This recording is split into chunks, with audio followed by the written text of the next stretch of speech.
Ladies and gentlemen, as we continue our KTIB 50th anniversary series, in the studio with us right now is a gentleman whose voice you'll probably remember from hosting a lot of music shows, and he's still very much a viable member of our community. So we're going to talk about his times here and elsewhere in his career. Billy Pitre, how are you? I'm fine. Thank you for inviting me. And it's been 50 years, eh? Yeah, very much so. But let's talk a little more about you. I take it you're from our area originally?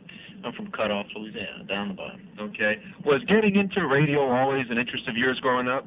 Yes, it was, especially with Cajun music. Growing up in the morning before we'd catch the bus to go to school, my grandmother always had the French program on at the Down the Bayou station. So I grew up listening to French music, and actually helped me learn to speak French in a sense. And after that, I went to college. I went to USL, and that's where I got my license. I started working at KRBS, of course, campus station, a public radio station. And I was doing rock and roll, night rock, and the French DJ there decided to take his vacation, and then he just wanted to sit in, and that's the first time I did Cajun music. Sat in at the KRBS. Barry Anselette actually took his vacation, and I sat in, and all that week I played Cajun music, mostly artists from the Bayou region. And from there, went to KLEB down the Bayou after, still in college when I transferred to Nichols, and I worked there, did some country music, and then did Cajun music in the morning also, and then wound up here in 1986. All right. Who did you first speak with about getting employed here? Marie Bergeron, and of course Ray Sadie was still here, and I was around Hurricane Juan, I believe. And when I first started, they put me on the board, and I did country music. It was still spinning 45s, believe it or not. I don't. Seems ancient, doesn't it? Can't remember the last time I saw a vinyl record. But we're still doing 45 spinning, and after a couple of months, then they gave me my first Cajun program. So I'd come on at noon, I'd do country for about 3 hours, and then I'd do Cajun for about 3 hours on Saturday afternoon. And we switched to the mornings, and then from there we switched to a live broadcast from the Howard Johnson's Salon Dansé, where we had live Cajun bands. And we did that for a good while at the Howard Johnson's in the Pirogue Lounge. 3 hours every Saturday afternoon. We have live bands like Pot False's band and a Fouche Cajun band. We had a band from Lafayette used to come in every once in a while. And various artists from this community. How long did your tenure here at the station last? I was here about 10 years. Wow. I started Hurricane Juan, and I believe I stopped in the early 90s because I was taking a graduate course on Saturdays at UNO, so that's when I stopped doing it. But I kept my hand in it, and I kept helping out Marie. We'd do election returns and, broadcasts from like the Fireman's Fair and things like that. So I kept my hand in it even after the French program stopped.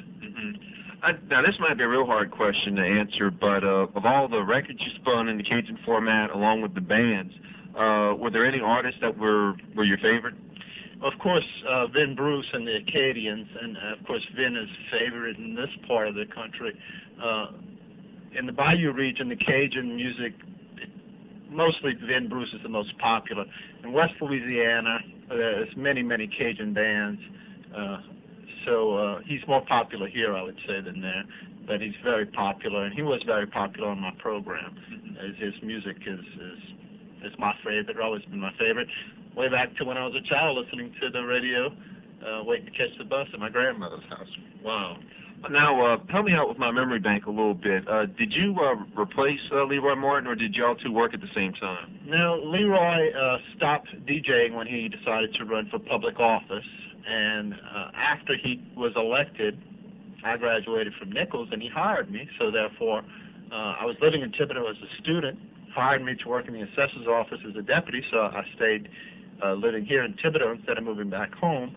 And, of course, our office was across the street from KTIB, and I always wanted to keep my hand in radio, so I walked over and talked to Marie. And, of course, there was a void since Leroy had, run for public office and stopped doing a show, and once elected, he didn't come back to the radio station. His hands were very busy being a public servant, and so there was a void here. And that's when I talked to Marie, and she she hired me, but it wasn't really to replace Leroy. I kind of started my own thing. Okay. Now, I see you got some names written down of people, good people that you worked with for years, and you mentioned Marie. Also talk about Mr. Sadie as his work as an owner. Well, at the time, they still owned the FM in Houma, so mostly he was over there. Although he'd stop in occasionally, and he'd listen to us all the time, so we always would be, we had to be right on time. Yeah, he'd call in if we messed up. He was always listening to us, so we were always very cautious and very professional.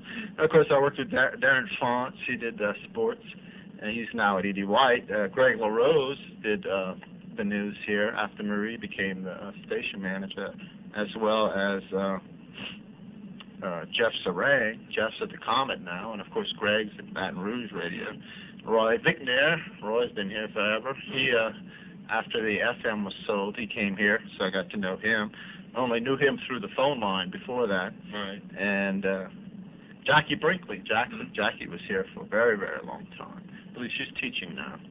And, of course, Charles Botwell, who I believe is still here. Yeah. And Chuck's always been one heck of a character. And one thing I asked Jeff and Jackie, I think, mentioned it as well. The one thing about a guy like Chuck was that because he was such an interesting character that sometimes even on the more serious of days, sometimes he might go a little bit out of his way just to try to make you smile at the most silliest of things. Right.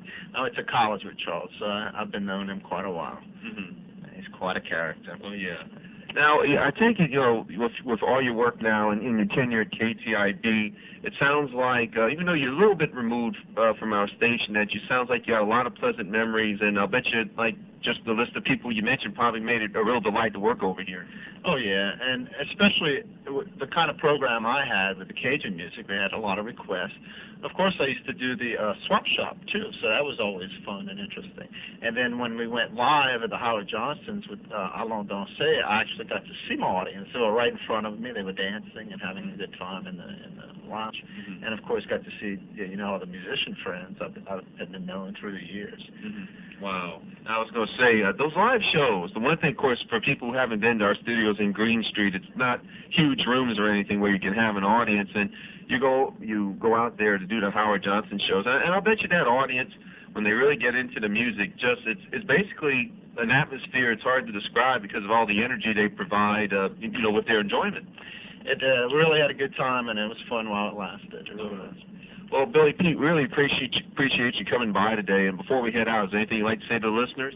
Well, I'd like to thank you for remembering me. And, yes, I'd like to wish everyone a Merry Christmas, Joyeux Noël, et bonne année.